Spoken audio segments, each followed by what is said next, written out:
This is Money Guide with Mary Sterk from Sterk Financial Services. Now, here's Mary Sterk.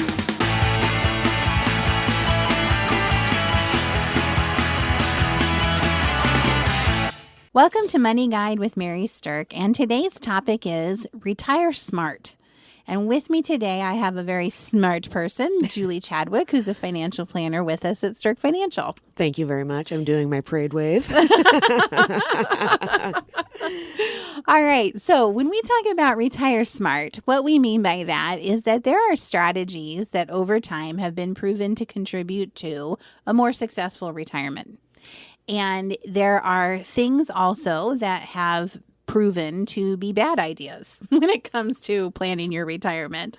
So we're going to talk about some strategies that actually contribute to a successful retirement that help you move towards a higher level of success when you actually pull that retirement trigger. And what we think is if you follow these steps, that you're more likely to have a successful outcome where you can focus on living the life you want in retirement and not worrying about the financial side of retirement so much. Right. So it's really having a plan instead of just hoping. Yes. We do not want your retirement plan to be hope. We hope this works. We hope it works. We're going to do it. So I guess you brought up the very first point there, Julie, is you should have a plan. Right. If you're going to retire, you should have a plan. And it should be more than just, I'm going to retire at this age, and that's it. Yes. It begins at, when do you want to retire? Exactly.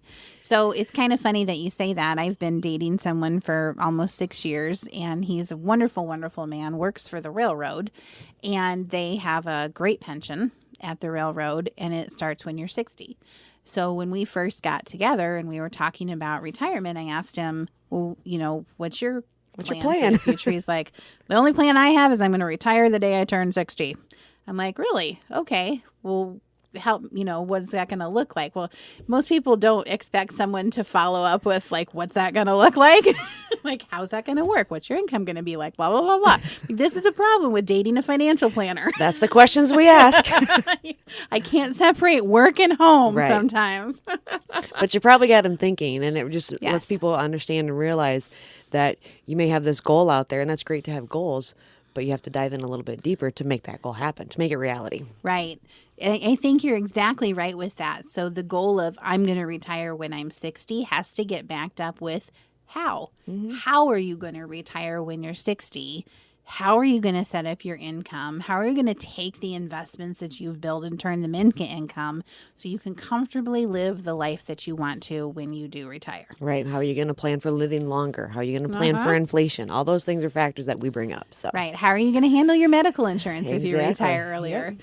So I'm pretty sure he left that conversation a little shell-shocked thinking, oh, my God, what have I gotten myself into with this woman? Well, he's still with you, so you must have convinced him. That's true. That's true. That was the best financial plan maybe I ever did. But you should have a plan. And there are components of a plan that are important to work through. And you also have to keep in mind that plans are fluid, right? Life changes, plans change. We can plan everything that we want to, but there are going to be curveballs thrown at us. There are things that are going to happen that we didn't see coming. Right. That's life. And that's part of the planning, is to be able to change and adjust with what happens in life. Right. And coming back and checking in with your original plan to seeing how close you are to it, how far off you are, what adjustments need to be made is part of the ongoing planning process. Right. It's not just a one and done. You don't just do a plan and say, okay, I got it. And then 5 years later say, okay, here's retirement day. Right. Exactly. A lot of things have probably changed in that time frame. Most definitely. What we normally recommend to people is that within about 5 years of being ready to retire, that's when you should really do your first retirement plan. Right. When you're within 5 years of your date. And then you're going to want to update that plan within a 6 months to a year of actually planning to retire to see how close you are with your plan, what needs to change, can you really support that date, and things like that.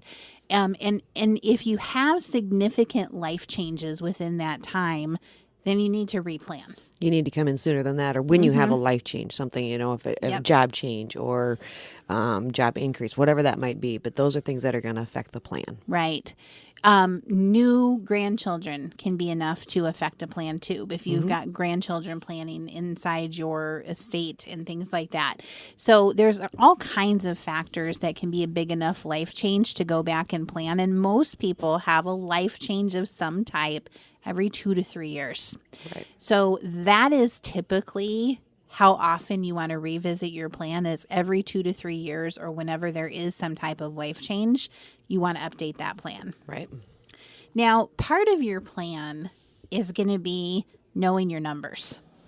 And this is most people's least favorite part of this. Right, because it involves figuring out how much you're spending, how much you're going to need to spend, what your expenses are, what costs are going to stay there, and how much it's going to cost to be in retirement, to live in retirement. And as we've said many times before, this is an area of procrastination for people. Many people will not do a plan because they don't really want to figure out what they're spending and how much they're spending. A lot of people, when they come in and talk to us for the first time, they kind of look at their spouse a little shamefacedly and say, well, I'm sure we should be on a budget, but we were just really not. And you don't have to be. The good news is we say, hey, you don't have to do a budget. You don't beat yourself up. We're not here to, point a finger. We're just here to say, hey, what are the numbers so we know? Right. There's a hard way to do it and there's an easy way to do it. We can help you with either one. You can do a full-on budget or you can do an income gap, but knowing your numbers is the key thing. Right. So the thing about knowing your numbers is it really starts with just what's the cash coming into your household right now. And that's as simple as looking at your paycheck stubs and saying, well, this is how much money I have come into my household on a monthly basis now. And is it enough? Do I have money left over at the end of the month, or are we barely getting by with this? Right. And that's the starting point for knowing your numbers, both income and outflow. It's just, what does money look like in your household right now? And that literally, like you said in the beginning, that's people's biggest fear, because the last thing they want to hear is, no, you don't have enough to retire. Right. And a lot of times, which I'm happy to say, we're able to figure out ways and kind of do the different scenarios and say, hey, here's what you can do if you make these little tweaks, maybe, we can absolutely get it done for you. I think that's a really good point, Julie, because little tweaks can make big differences in a plan that's lasting 20 to 30 years, right? I mean, your retirement is going to be something that hopefully is a good darn long time. And so a little tweak here or there can make a big difference. But I like to think of it in terms of deciding what's worth it. So, it might be worth it to you to not have to work for an extra year if all you really had to do is give up your morning Starbucks habit. So what's more important? Do you need to have that $6 expenditure every day? Or if you do, it means you're going to have to work. But if you can trim back expenses by a little bit over here, is it worth it to buy yourself an extra year of freedom in retirement? Right. So literally we just shed light on the things that you're spending on. Ultimately, it's your money, it's your life. You get to decide, but you're making an educated decision instead of just, again, hoping. Right. And an educated decision, once you're aware of the options, you can't become unaware. Right. And awareness leads to action that tends to be action that makes sense for people to take. Right. So I think that is really an important thing for people to do, and it doesn't have to be scary. Right. Now, the next thing that I want to talk about is people who retire smart understand the impacts of the what ifs in their life. What if you retire at 63 instead of 65? What if you work part-time in retirement? What if you sell your house here and you move to a state that doesn't have state income taxes? Right. That's literally my favorite part of the planning is the what if scenarios. Yeah, me too. Because it's just really, we bring them in and you sit down and you say, okay, here's where you are right now. If we make some tweaks and changes, or what if we change this? Those are the what if scenarios, and it's very impactful for people to see the options. I really think it is. I really think it's eye-opening because fear lies within the unknown. And if you can shed some light on some of the unknown and make it a known quantity and say, listen, if you do this, this is likely to be the long-term impact. If you do this, this is likely to be the long-term impact. You can choose either one of these, but now you know how it might impact you. I literally just did a plan for someone last week and was showing them if you stay one more year based on the compensation package that your company has, you would get these additional stock options and you would have this additional salary for a year.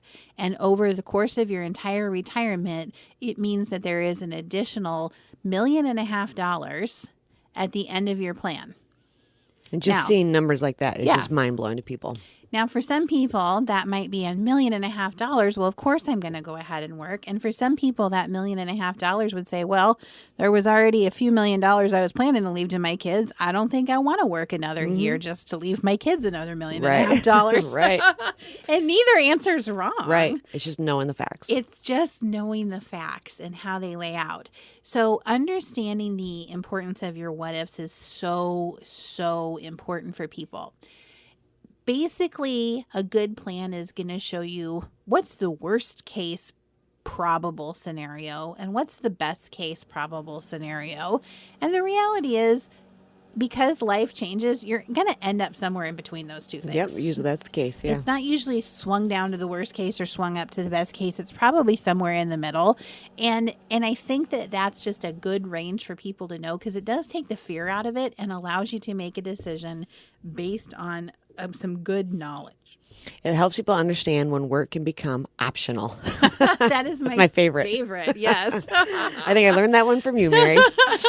We want to know when we're working for money because we need it and when we're working because we just want to. Right. That is a huge, huge slice of freedom of knowing when work is now optional for you.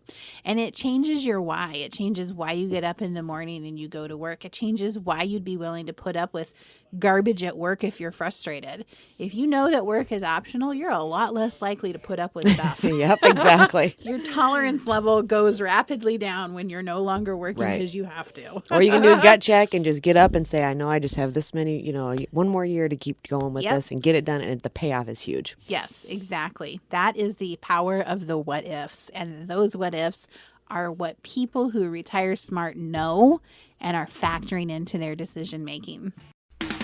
Congratulations to Mary Sterk and the team at Sterk Financial for earning a spot on multiple Forbes lists for 8 years running, including the 2025 Forbes Best in State Wealth Advisors and 2025 Forbes Top Women Wealth Advisors Best in State. Welcome back to Money Guide with Mary Sterk, and today we're talking about strategies to retire smart. And again, what we mean by smart is that there are certain things that if you do are going to create awareness, create education for you so that you take steps that align with probability that you're going to have a better outcome.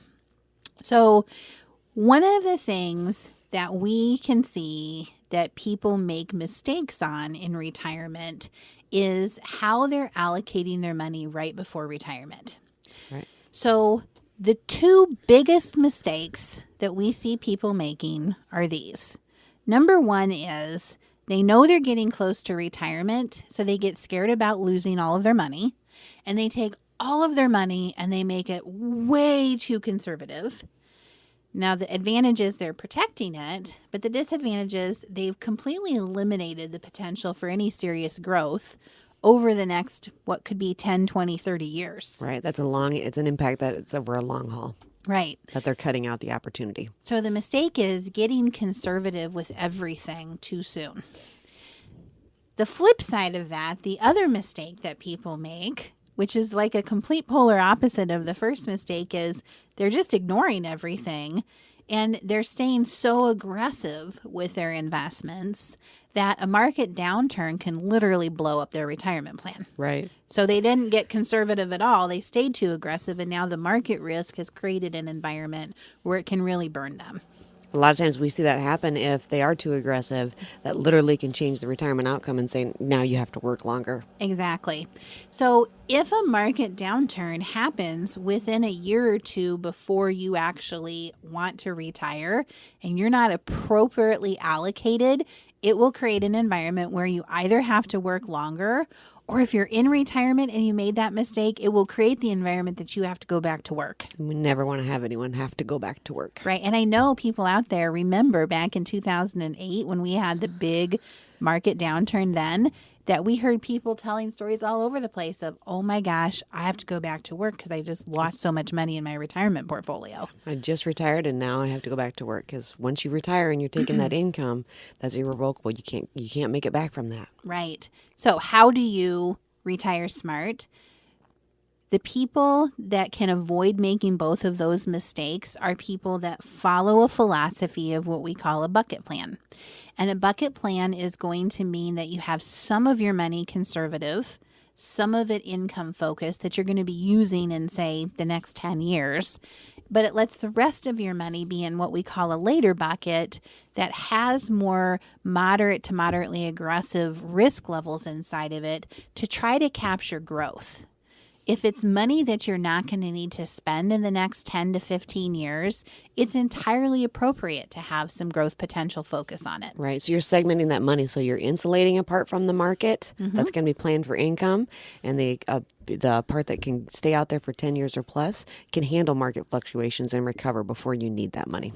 Right. And so if you've protected enough money, if you've insulated it from market downturns in your soon bucket, then, and that's where you're taking your money from, you can rest easy if there's a market downturn because you know that your income for the next decade is protected from this event. And if the market has turned down, that your later bucket, the money that's more risk, growth oriented, that money has time to recover before you actually have to tap into it. Right. And when people see that money broken up in the different buckets, they understand, and literally they're saying, hey, like when we have market, downturns or whatever, you might get a phone call or you might reach out to someone. They say, no, I'm not worried because I know I'm in my soon bucket. Right. So it's kind of funny because like we had a market downturn happen in the fourth quarter of 2018. We saw a dive down. It became a little bit bigger than a correction. It went into a bear market territory and then did pop back up. We've had some nice recovery since then, but it gave people a taste of remembering what market losses felt like. And people haven't felt that for a decade. You start to forget what down markets feel like. Right. And a lot of times it's just kind of reminding, saying, hey, you're segmented the right way. You have your buckets in line, so you don't have to worry about something like this that happens. So we had people say to us, oh my gosh, are you just getting inundated with phone calls that people are worried about losing their money in this market? And interestingly enough, we really weren't, because most of our clients who are in that retirement planning mode or who are into retirement have their money structured in such a way that they are insulated from some of that downturn happening. So if you are not having conversations with your financial advisor about protecting a piece of the money and then growing a piece of the money, that should be a red flag and make you think maybe you need to go talk to someone else who's thinking about it in terms of creating a strategy where you plan first, you protect some of your money, and then you allow some of it to grow. Right, because I've had clients where they've come in and they had their one advisor for over 20 years. While they were accumulating money, they've done a great job. But they didn't have any kind of strategy for the retirement phase that they were just about to enter. So they were really distraught. They didn't want to leave that advisor, but they knew that advisor had no advice, no plan, no anything for them. And so the best thing for them was to get with an advisor who had this retirement structure in place for them. Exactly. Now, once you've got a structure in place, it's not something that really should just be set and forget. So spot checking your performance is something that we think at Sterk Financial is very important to be doing. So spot checking your performance means that every once in a while you need to be looking at the investments you have to basically see, are they performing in a way that's above average or below average? Now, what we're doing, especially when we're working with different types of accounts, is we look at these holdings on a quarterly basis. So we're looking at every quarter, every holding to say, is this holding above average or below average? If it is above average, fantastic. There's probably no need to make any changes. Don't have to do anything. But if it's not, then we're red flagging it.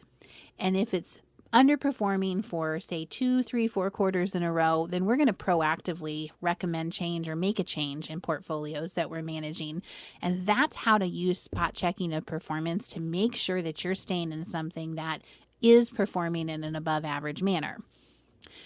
The problem is that most people don't know how to do that. They don't have a process for how to spot check performance, or they're not working with an advisor who is spot checking performance. Right. So understanding when and how to spot check your performance, understanding how to read reports to show you if you're seeing above average or below average performance is one of the strategies that retiring smart definitely includes. Right. Now, another thing that people do when they retire smart is they protect their health risks.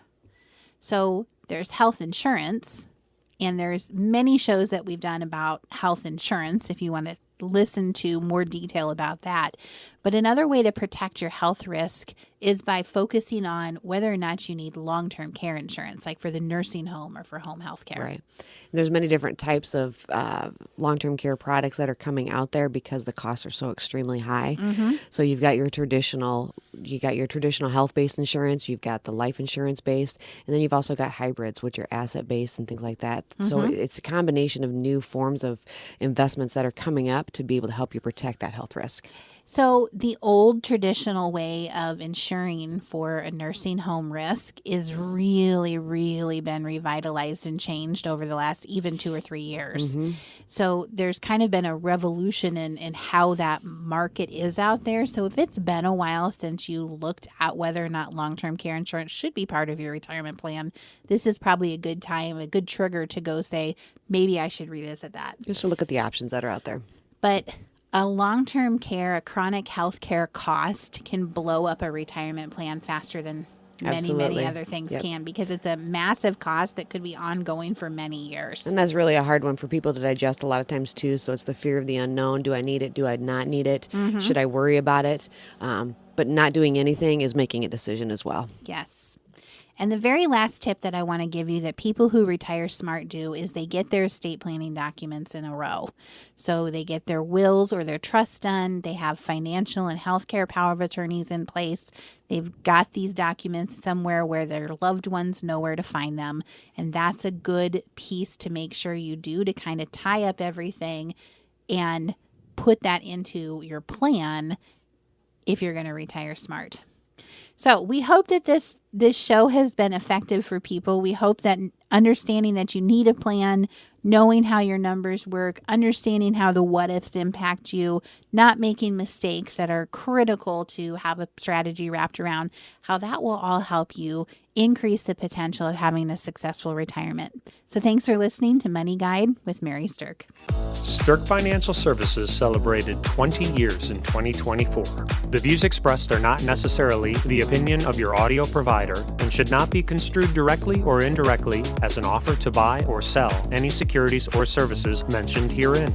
Investing is subject to risks, including loss of principal invested. Past performance is not a guarantee of future results. No strategy can ensure a profit nor protect against loss. Please note that individual situations can vary. Therefore, the information should only be relied upon when coordinated with individual professional advice. Securities and investment advisory services offered through Osaic Wealth, Inc., member FINRA SIPC. Insurance offered through Sterk Financial Services, which is not affiliated with Osaic Wealth. Osaic Wealth is separately owned, and other entities and/or marketing names, products, or services referenced here are independent of Osaic Wealth. The rankings for the Forbes Best in State Wealth Advisors list by Shook Research is based on due diligence meetings to evaluate each advisor qualitatively, a major component of a ranking algorithm that includes client retention, industry experience, review of compliance records, firm nominations, and quantitative criteria, including assets under management and review generated for their firms. The Forbes ranking of America's top women wealth advisors is based on an algorithm of qualitative and quantitative data, rating thousands of wealth advisors with a minimum of 7 years of experience and weighing factors like revenue trends, assets under management, compliance records, industry experience, and best practices learned through telephone and in-person interviews. There is no fee in exchange for rankings. Forbes is a trademark of Forbes Media LLC. All rights reserved. rankings, and recognition from Forbes, Shook Research are no guarantee of future investment success and do not ensure that a current or prospective client will experience a higher level of performance results, and such rankings should not be construed as an endorsement of the advisor.